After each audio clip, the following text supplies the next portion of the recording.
Well, welcome to the Monday Mindset. It is October the 19th. It is like our favorite day of the year around here, Kevin.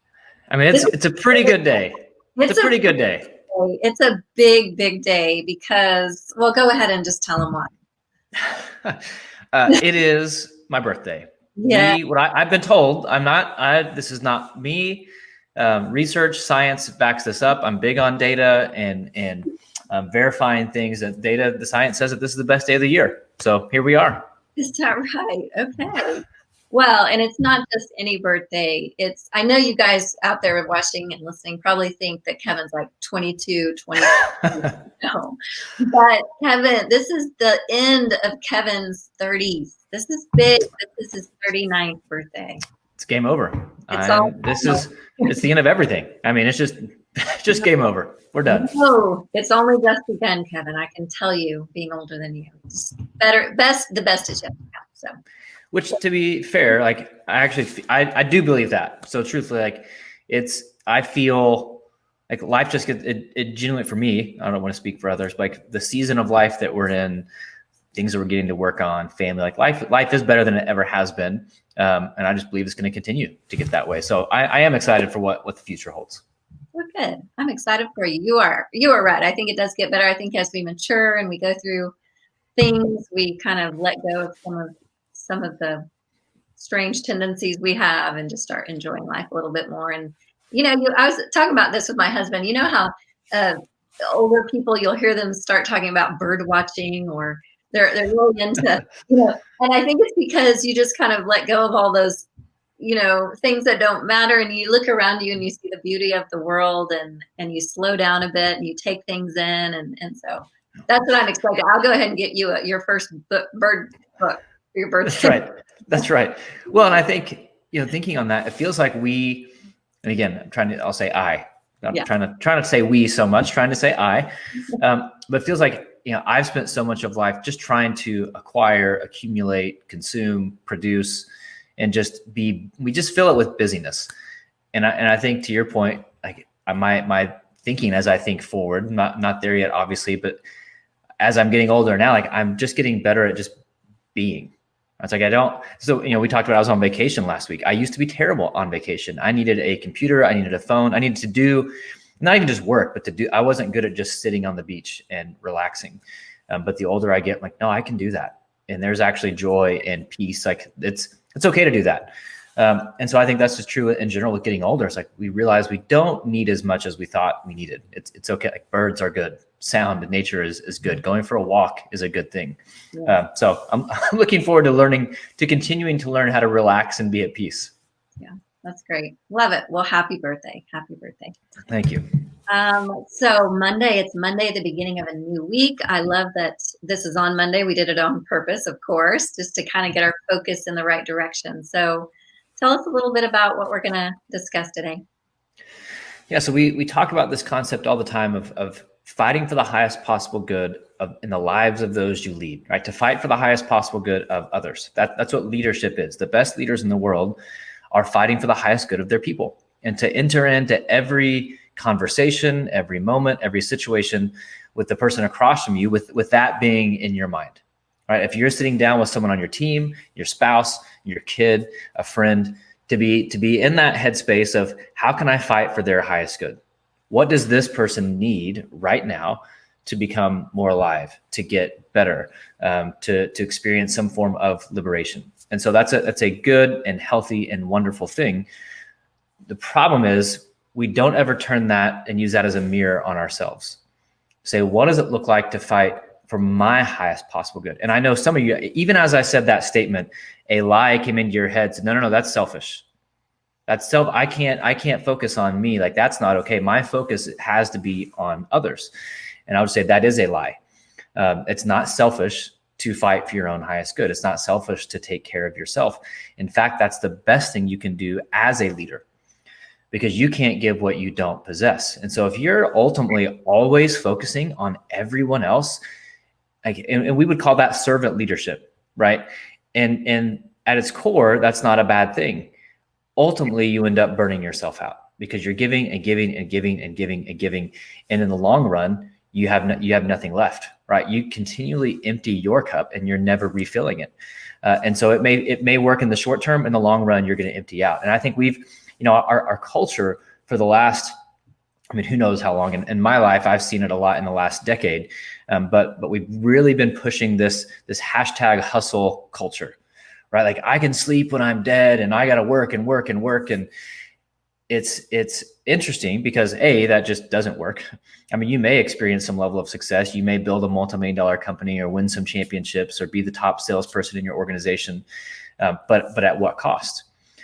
Because what we're seeing now is everyone who was pushing that message over the past 10 years, over the last couple of years, have started shifting to mindfulness and self-care and relaxation and meditation because they just got burnt out, right? They realize that this constantly going and pushing, it doesn't last. And so I think for us to turn the mirror to yourself and say, what does it look like to fight for my highest possible good? Because if you can do that, what you're doing is filling yourself up so that you can pour into other people, so that you can fight for the highest possible good of other people. That's why I say, like, self-care is not selfish. It's the best thing you can do as a leader. Because if you can't give what you don't possess. So if you want to have a positive team, well, you have to be a positive leader. If you want to have a connected team, you have to be a connected leader. If you want to have a team that shows up on purpose, that's healthy, well, you have to be modeling that. And you're not going to model that if you're not looking in the mirror first, say, wait a minute, what do I need? What does it look like to fight for my highest possible good today? How can I, and the way that becomes unselfish is because is the fact that you're doing it so that you can fight for other people, right? It's not in terms of like, what can I get for me today? It's not a selfish agenda of like, how can I go get mine? It's how can I fill myself up so that I can pour myself out for other people, so that I can give my team and my family and my friends what they actually need in order to get better. So that's why it's not a selfish thing, is that you're fighting for yourself so that you can be a better fighter for other people. And so to sit and consider for yourself, like, what, maybe it's rest. Maybe that's your highest possible good right now, to say, like, you know what, I need a day off. I've been head down for 7 months. I'm just tired. To say, you know what, my highest good today looks like taking a day off. Awesome. Do it. Don't feel guilty about it. Don't feel shame about it. Say, no, I'm going to fight for me today and take a day off. Maybe it looks like just encouraging yourself. We've talked a lot on this Monday Mindset about calling yourself up, about being your best coach. So maybe it looks like encouraging yourself. Maybe it's just being honest and having a difficult conversation with yourself about some of your shortcomings and not beating yourself up about it, but just like you would with someone that you're leading. Like, what specific support and challenge do you need from you? Because if nobody else is giving it to you, you've got to give it to yourself, to be honest about what you need to work on. Maybe it's to reset expectations for yourself, right? Maybe you're stressed and anxious and frustrated and fearful because you've just put unhealthy expectations on yourself. Say, wait a minute, I'm not fighting for my own highest good because I'm expecting me to be up here, and that's just a burden. I need to lower my expectations, not because you're not capable of operating up here, but just to be realistic about the current reality. If you put unrealistic expectations on yourself, you're setting yourself up for frustration and bitterness and failure. Just like when you're leading other people, right? If you don't have realistic expectations for them, you're setting them up for failure. And so I think this idea of fighting for your own highest good, just to sit and be honest with yourself and say, man, where am I right now? Like, what is my current reality, and what do I need to get me from here to here? Maybe it's to work on a new skill. Maybe it's to rest. But what does it look like for you to fight for your highest possible good? That's great. I'm looking at the little picture there on the graphic, and it's that climber that's got his hand down, kind of full. And I'm thinking, you may not be able to do that on your own completely. Mm-hmm. So you may actually have to reach out for some help. And you may be that kind of person that's always a Sherpa for someone else. You're a team lead, you're the mom, you're the dad, whatever it is. And you think you have to have it all together, or you have to somehow pull yourself up by your bootstraps. And that's a lie as well. Mm-hmm. I'm sure Sherpa on Mount Everest, when they were training, they didn't just go up there and do it on their own. They had people training them as well. And so I think part of fighting for your own highest good is reaching out to those ahead of you and saying, I need some help here. I'm about to burn out, or whatever the issue is. Yeah, I think we've made in our culture this idea of asking for help, especially for leaders, but for most people, Like you said, no, figure it out yourself. If I ask for help, then I'm somehow being a burden on other people. It's like, no, there is zero weakness in asking for help. That's actually strength. To have the humility to say, hey, I can't get from here to here today by myself. Like I need somebody else's wisdom, encouragement, support, whatever it may be. And it's fascinating that we believe that lie about ourselves when we don't consider helping others a burden, right? When someone comes to ask, hey, can you help me with this? We're like, absolutely, because we want to help them. We want to fight for their highest good. But when it's us, we somehow flip that to be like, oh, I can't ask for help. I'm going to be a burden on those people. It's like, no, it's perfectly okay to ask for help. That may be, again, fighting for your highest possible good may be asking for help. And that's where you have to be honest about yourself, about your expectations, about your abilities right now, and without creating shame. Just like, I don't have it today. That's okay. Like you said, Sherpas didn't just magically wake up and figure out how to climb Mount Everest, right? Like they were shown, they asked for help, they got guidance, so that they could give that to other people, right? Once they learned how to do it, then they could give it to other people. And so never be afraid to ask for help. Never be afraid to bring somebody else in. It's going to make you better, and it's going to make them better, because they clearly have some strength, some wisdom, some expertise that you need. And it helps them learn how to share that, right? It's getting their gold, getting their encouragement, getting their support out of them and into you, which is a massive need in the world. Mm-hmm. Yeah. And there on that graphic on the second to last one, it says, what is the tendency or pattern that's undermining my influence? So if we're asking this about ourselves, and so that is one where I do think you're going to need to ask someone that can see you from the outside. Mm-hmm. We can't see ourselves clearly, so we need these mirrors. And so asking someone that we trust, someone maybe ahead of us in life, and say, do you see something in me? I'm trying to fight for my good here and make sure that I'm the best I can be to lead. What are you seeing in me right now that is undermining my influence? And then the hard part is being open and willing to hear that.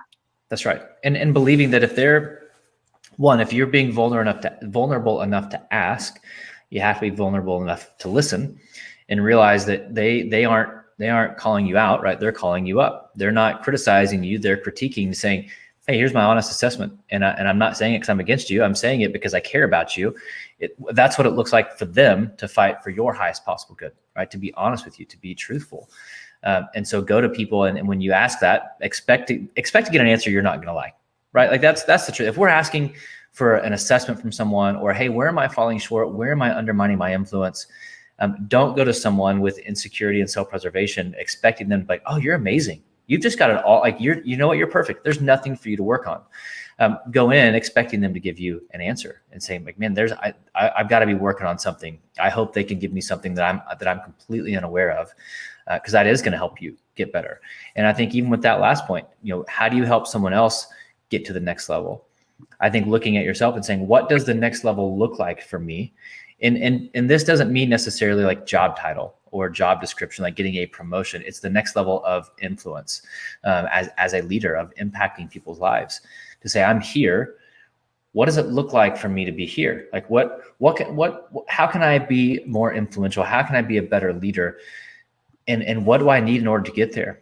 And to be honest, like to say, like, maybe I don't have all the tools in my tool belt right now. Maybe I haven't climbed to that level yet. There's a gap there. And so to be willing to acknowledge there's a gap between where you are and where you want to be, so that you can be working on that. Like, we should always be working on ourselves. I've never heard someone describe a great leader as like, man, she just works on herself way too much. Like, she's just always trying to get better. Like, man, can you believe it? No, it's like, now I know of a lot of leaders who, like, we wonder, like, do they ever work on themselves? Like, do they ever have an honest conversation with themselves, or allow somebody else to be honest with them? But we never say that about good leaders, right? We know they're working on themselves, and we appreciate that. That's what makes them worth following. And so we want to follow in those footsteps. And so to fight for your highest possible good at times means being willing to engage in difficult conversations. And again, I'm going to rephrase that. You're not engaging in difficult conversation. You're just engaging in honest conversations, right? And those shouldn't be difficult. If we can have the perspective, like, no, these are conversations that are going to make me better. Why do we frame that as difficult, right? It's just conversations. It's ways to get better, which is what we should always be looking for. That's good. So I have a question here from someone. Cindy says, I'm a nurturer and it's really hard for me to care for myself. It feels very selfish. I thrive helping people around me. Do you have any advice for me? Well, I'm married to a nurturer, Cindy, so I'm kind of an expert in this. No, I'm not an expert in this. This is normal for nurturers, right? Because you are caregivers, you are supporters. Nurturers just consistently want to give to their own detriment, right? Because you're going to give until you're burnt out, and then you're going to feel guilty for being burnt out because you have nothing else to give, and so it's this unhealthy cycle. I think to again get into the mindset of it's awesome that you love to give, that you love to serve people like that. That's you at your best. But if you really want to be at your best, you have to make sure you're doing that for yourself. You are worth fighting for, right? You've decided that everybody else is worth fighting for, and they are. You have to also be honest about yourself and say, you know what, I'm worth fighting for. Like it's worth it for me to fight for my own highest possible good, because that means I can actually be better for those in my life that I love. If I really want to serve them, if I really want to fight for them, if I really want to value them, then I've got to be at my best. And I can't do it when I'm on empty. One thing that my wife, she's the same way. She doesn't like to take time for herself.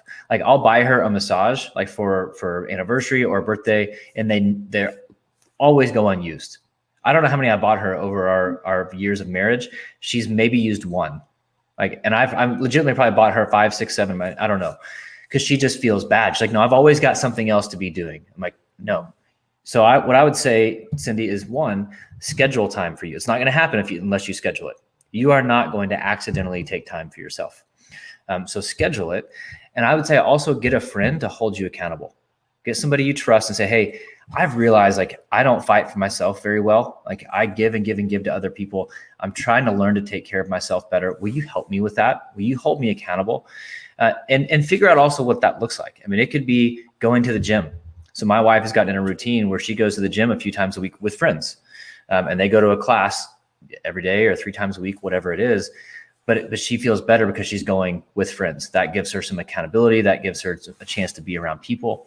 But figure out what it looks like. Could be going for a walk with a friend. It could be just sitting down reading a book for an hour. My wife at times, she's like, I just want to go walk through Target for an hour alone. I don't want to buy anything. I just don't want you and the boys to be there. I just want to go walk the aisles alone. Like that's fighting for her own highest good mentally. And so I think scheduling it and finding someone to kind of be an ally with you in that. Yeah. Well, I just say personally, I'm probably a little ahead of Cindy in my parenting. My kids are grown now and raised, but I will say that there are seasons of life where you fighting for your own good is super important because, like Kevin said, you need it in order to do the hard work that you're doing. If you're a mom or if you're leading a team or something, and there are going to be seasons when you need more care than other times. Yep. So make sure those around you that love you are aware and can help you in that. And I would think, Kevin, that if Cindy as a nurturer has trouble with this and feeling guilty, there may be other voices that don't feel so guilty, and they might have to have someone holding them accountable in the opposite way. That's right. And two, Cindy, like to have reset expectations for yourself on what giving for you looks like in this season, for what caring for yourself looks like in this season. Like lower the burden on yourself. Don't hold yourself to a standard that you can't reasonably reach, right? That's just going to be consistently unhealthy. But I think, with other voices, I mean, it can be super easy for them, like, oh, great, I'll take a day off. I'll take a week off. They have no problem fighting for themselves and caring for themselves, which is great. The key for the rest of us is to make sure that we don't do that in a way that's a burden on other people, right? If your self-care is consistently becoming a burden on others, and so like I'll go run usually twice a week, sometimes 3 times, but usually twice a week, and I'm just gone for 30-ish minutes, right? I'm just running anywhere from 3 to 5, maybe 6 miles. But if I were consistently going out for 10, 15, 20 miles and labeling that fighting for my highest good, well, that would actually become a burden on my family, right? That I'd be gone every Saturday and Sunday morning for a couple of hours and leaving my wife alone with our kids. And obviously she's fully capable, but she'd be sitting there thinking like, when am I going to get? You're getting 4 hours a weekend. I'm getting nothing. And so realizing, like, finding limits on this, you can go in a really unhealthy place with fighting for your highest good. And again, the mindset has to be, you're doing it so that you can be better for others, right? It's not you can do it with a selfish mindset, but the best mindset is say, no, I'm just going to refill so that I can pour out, not refill. So I'm just sitting here, like sitting under the sink constantly, like with water pouring out, and you're not doing anything with it. You don't just want to be leaky, right? Like, and be selfish. You want to fill up so that you can pour yourself out for others. That's good. Yeah. I love our tools in this way, in that they're designed for teams, they're designed for leaders, they're designed to get us all healthy, but we can always, pull it back down to ourselves at the beginning. We always say leaders go first. And again, not leaders go first to get the biggest slice of chocolate cake. That's not what we're saying. We're saying leaders go first in the hard things to show those people that you're leading how it's supposed to be done. If we can't do it as a leader, we can't expect those we lead to do it. And so I think of all of our tools. If you're in Ascend, and that's our free version of our platform, if you're listening on Facebook or LinkedIn and you don't have a free sign up, just sign up. It's literally free, giant.tv/free account. There's over 500, probably close to 600 episodes on there that are absolutely free forever for you. And one of those episodes is our giant toolkit. And we have about 60 tools that you can go through and learn them for your team and to be a great leader, but also pull them back to yourself. And we say they can be lenses or they can be mirrors to look and say, and we always laugh about, you have broccoli in your teeth and you don't even know it, but the person sitting across from you at dinner knows it. So use these tools as a lens, as a mirror to say, how can I fight for others? What do I need to do to myself or with myself to make myself as healthy as possible? Absolutely. And I think too, to your point, leaders define culture. And you would want the people that you lead, whether that's your team or your family, you would want them to fight for their own highest good in a healthy way, right? Not in a selfish way. You would want them to take care of themselves, to make sure they're in a healthy mindset, healthy physically, mentally, emotionally, all these things. You would want them to take a day off if they need one. You say, oh, absolutely. But they're not going to do that if you're not leading the way. Because the way that you lead shows them what really matters. It shows them the standard that they're supposed to be following. And they may need a day off. Say, well, he's never taken a day off, so I can't. That means he's going to think I'm lazy if I want to take a day off because I haven't seen him take a day off in 5 years or whatever it may be. And so you've got to be modeling the culture and standard that you want from your team. And so you would want them to fight for their highest good. So that means you have to do that first. You have to lead the way and show them what it looks like. And even sharing stories of I don't want to say failure, but your learnings along the way. So be able to say, you know what, for years, I've not been great at fighting for my highest good. I've not been great at caring for myself or supporting myself or challenging myself. But here's what I'm learning. Here's how I'm learning to do that. Here's the process I put in place to schedule it, to have people hold me accountable. And that becomes a learning opportunity then for your team, right? With that Sherpa mindset, we always want to be multiplying what we're learning to our team and to our family, to those that we lead. And so to understand maybe where you've fallen short in fighting for your highest good and sharing those lessons, sharing those opportunities with those you lead and saying, hey, I want you to do better with this than I've done in my career or in my life. Just like with my boys, I want them to do things better than I've done. I want them to figure things out in life earlier than I figured them out. Well, that means I've got to be honest about where I've struggled and maybe fallen short. I've got to do the work to start getting better, but then share with them what that looks like. Hey, you're going to face this. Here's a better way to do it. Hey, you're going to face this. Here's a better way to do it. So we should be setting the standard and culture for our team to follow. Great word. Well, as always, Kevin, thank you. It's a great way to start out my week. So I always appreciate you. Any last words before we let everyone go? Happy birthday to me. No, I'm just kidding. How great would that be? No, I think, again, we do Monday Mindset on Monday for a reason, right? And so this is a time for you to get into the right mindset, to maybe spend some time in reflection, because leaders really do define culture. And so it's on you to fight for the highest possible good in the lives of those you lead, right? That is the mark of a leader worth following, to consistently show up and to fight for the highest possible good in the lives of those you lead. You can't do that well if you don't fight for yourself first. So don't believe that's selfish. Believe that that's great leadership. All right. Thank you. Appreciate it. Thanks, everyone, for joining us. We will see you next time.